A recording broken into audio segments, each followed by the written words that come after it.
Hello guys, welcome back to another lovely trading video. In this one, I'm going to be doing some in-depth stock analysis on Tesla, ticker TSLA. Now, why are we doing analysis on Tesla? Well, last week we did see ARK Invest, so Cathie Wood, start to pour more shares into Tesla. Also, it is starting to bounce with the rest of the market, or at least temporarily pull back. So we're just going to go through targets, where are low risk buy areas, where would our targets be if we're long, and maybe even where short areas if it does continue to move. So to get straight into it, we will start off on the 4-hour and the daily chart, and this is because this is where we use these standard deviation channels, and it provides us usually the most accurate levels to get long, get short, or kind of just start looking in profits. So as we can see right now, Tesla is around $760, which places it right around its first deviation on the 4-hour, and still below its first deviation on the daily. So seeing this, it is actually still quite overvalued on a standard deviation basis. So yes, it's still below statistical mean. So yes, you are still getting it at a slight discount. But when we're looking to trade it on standard deviations, we're looking really to get in at the second or third deviation. The reason for this is you don't tend to see stocks spend too much time below their second or third deviations, whereas their first deviations, so this golden one here, stocks can stay below there for quite a while. And the reason for that is if you understand standard deviation, 68% of the data will be within the yellow kind of first deviations. However, only 95% of the data, only 95% of the data will be within the blue deviations. So usually if you're getting in at the blue deviation, which is the second deviation, or the third deviation, which is the green one, then your probability of it bouncing at that level is a lot higher, and it's spending it more time in a loss position should be less. So that's why we tend to wait for it to be at the second deviation. So owing to that point, you probably won't be too long biased if you're not already long Tesla until it falls further down, and that won't be that unlikely if markets continue to fall, because right now it could just be a pullback. If markets decide to kind of break into lower lows, Tesla obviously will fall further. And then where will we start to look to get long? Well, where it hit originally, and you can see it's where Tesla bounced near enough perfectly before, it was on its second deviation on the 4-hour, as well as its second deviation on the daily. So this is where, if you aren't long at all, where we would probably start looking to start building size. So that would be the 675 and the 630. But again, if markets do continue to fall lower, then we'll be looking much closer to the $500 level, basically the 500 and the 490. And that, if Tesla does fall to that, if you're looking to get in to growth stocks, that's when at least Tesla would be a great time to be buying up size. And again, we do now have the fourth deviation on our charts. This is just because as the overall market is selling off, sometimes the stocks are placing outside their third deviations, because it's more likely for stocks to move with the market than to respect their individual so much technical and or fundamental analysis. Because when markets are selling off, obviously it's an overreaction, so you tend to see the individual stocks sell off more harsh than they should do. So knowing this, if the market continues to fall and Tesla alongside falls with it, and it breaks outside its third deviations, then we'll be looking towards kind of the 360 and the 340.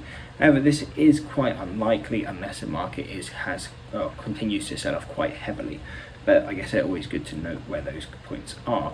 Now, if you are already long Tesla, where would our targets be? So we are coming into kind of that first deviation, so about 3 points up from where we are now. That is definitely an area where we'd look to lock in some profits and at least move our stops if you haven't already. If you got in close to the 630s, we would probably start to close in some size and definitely look to move our stops, because we don't want to be taking a loss on our trade if we've already made that much gains. Now, if we are looking to hold through that level and you're looking for the next target, 840 will be that next level. Reason for that, first deviation of the daily. Again, coming into these levels, it won't be unsurprising if we break through it, but we tend to at least see some pullbacks coming into this level. And if the market is just pulling back and Tesla continues to sell off, it will usually bounce off one of these levels before continuing down, and that's why we tend to, again, lock in profits and move our stops coming into these levels. Now, where will our final target be? Now, 905, so basically the $900 level will be our final target, at least on a short-term trading basis. And the reason for this is that it's statistical mean on the 4 hour.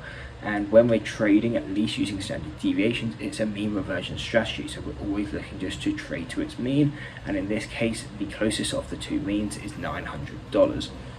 So that's where we'd be looking to get out. However, if you believe in it longer term, you're investing, or you're just looking for longer term trades and you're not too fussed about getting out right away, then where are your next targets? So then we'll have a next target around 1,000, and very closely we'll have around 1,040.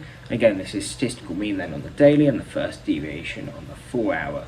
Now this, again, if you are looking just to trade to a high probability so-called setup, this is probably the latest we would get out. Once the stock comes into here, then again, you reached both statistical means. So from here, it's a lot more of a gamble whether it will continue to go up or down. So if you want kind of a lower risk rate to trade the stock, this is usually where we will tend to get out. At least, well, the 900 would be kind of the lowest risk rate to get out. But if you are looking to hold on further, then kind of that 1,000 to 1,040 will be kind of that. Past that level, it's considered kind of higher risk to be holding it, because then you're becoming more overbought on the stock, so the selling pressure may be more likely to come in. But again, if you're looking to hold in past this level, then we'll have our next target at 176. And then from here, this is where now if you have a short bias on Tesla and you want to start shorting, these are probably levels where we would start to look to short, and that would be 1,180, 1,340, 1,320, 1,450 and 1,500.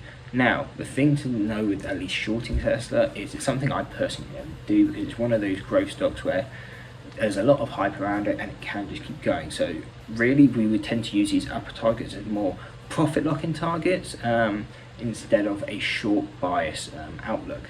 Whereas if you're trading something a bit more different and a stock that's a lot less hype to the name, then we would be looking more to short at those levels. But again, I imagine you have your own trading strategy. This isn't so much a strategy that we post in these analysis videos, they're just levels where we expect price movement to be quite big, so whether we expect a sharp sell-off or a sharp breakout, and that tends to be what these levels do. So I hope you enjoyed the breakdown on Tesla. If you did enjoy, don't forget to drop a like and subscribe. Hope to see you next one, and that's it. Peace. And maybe I'm crazy. Ooh.